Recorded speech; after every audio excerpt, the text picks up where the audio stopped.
Hello everyone, welcome to EthioNews, your go-to spot for the latest and most important news from Ethiopia. Whether it's breaking headlines or updates on current events, we've got you covered.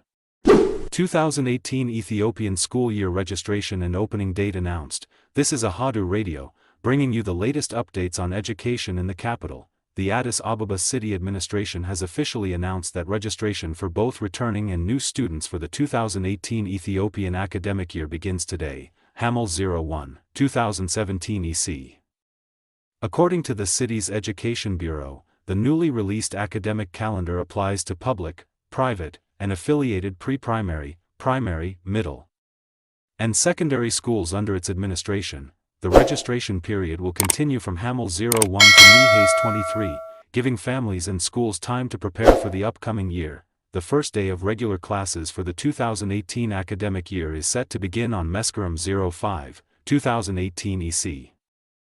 Federal Civil Service Commission moves from planning to implementation phase in reform. This is an update on government reforms from Ahadu Radio. The Federal Civil Service Commission announced during a training held by the African Leadership Academy from Sena 27 to 29, 2017 Ethiopian calendar, that's July 5 to 7, 2025 Gregorian, that the planning phase of its civil service reform has been completed. Starting from Hamil 1, 2017 EC, the Commission is officially moving into the implementation phase. Speaking at the event, Commissioner Dr. Mekuria Halem said that since the new leadership took office, they have conducted a thorough assessment of the civil service and are making visible progress toward transforming government services.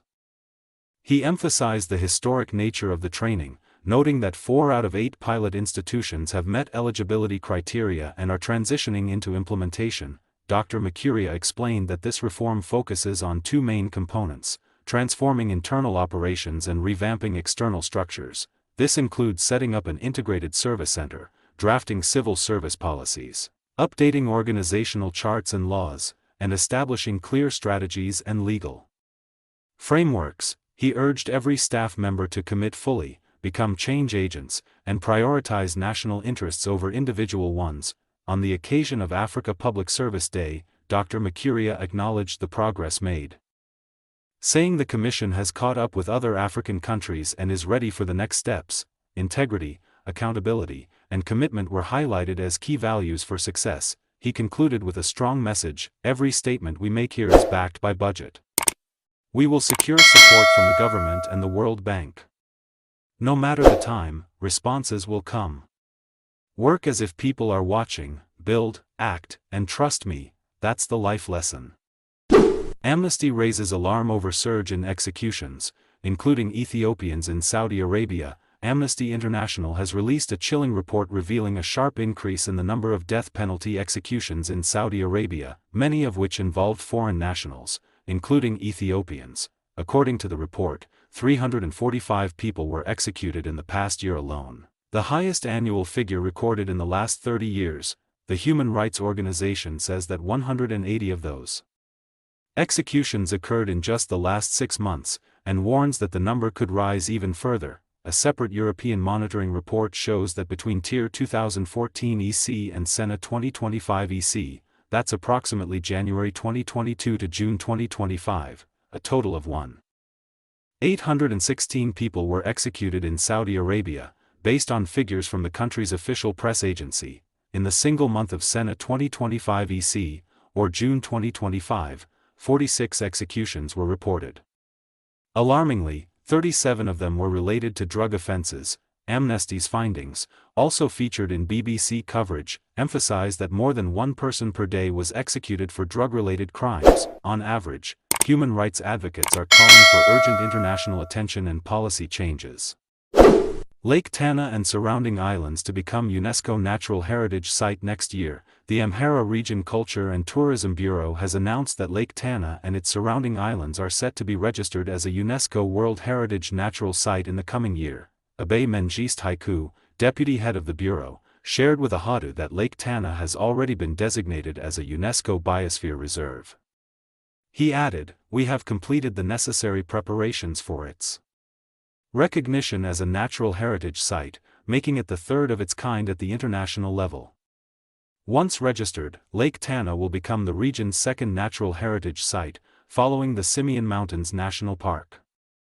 The Deputy Bureau head also noted ongoing efforts to identify and designate geosites within the region, supporting the development of national geotourism and geopark initiatives. This year, the Amhara region generated 5.4 billion Birr in tourism revenue. However, challenges remain, as access to tourist sites is still limited. The region's underdeveloped state is limiting the potential for greater tourism income, Mr. Abiy stated.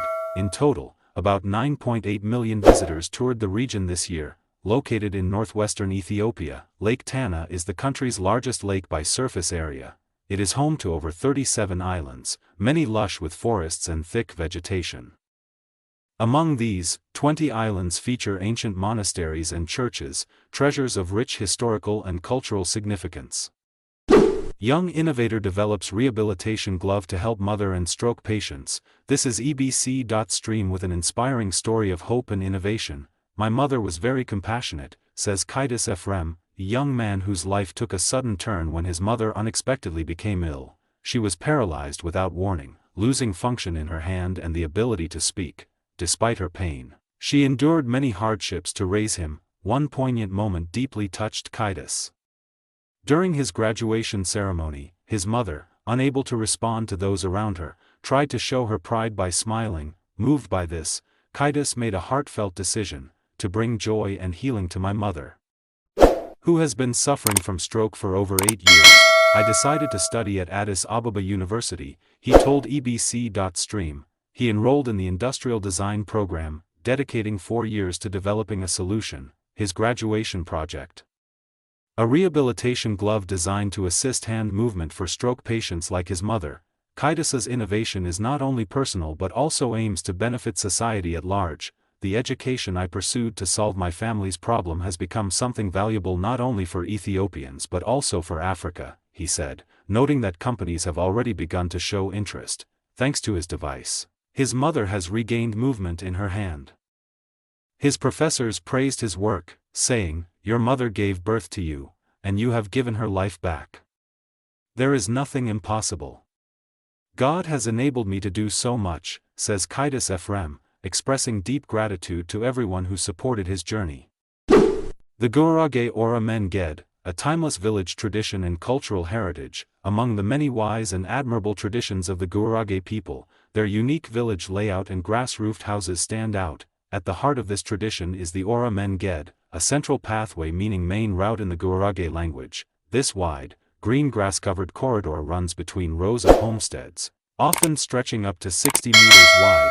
More than just a road, the Awra Menged serves as the main entrance, exit, and gathering place for the community. It hosts joyous celebrations like weddings, where families and elders come together to bless the newlyweds.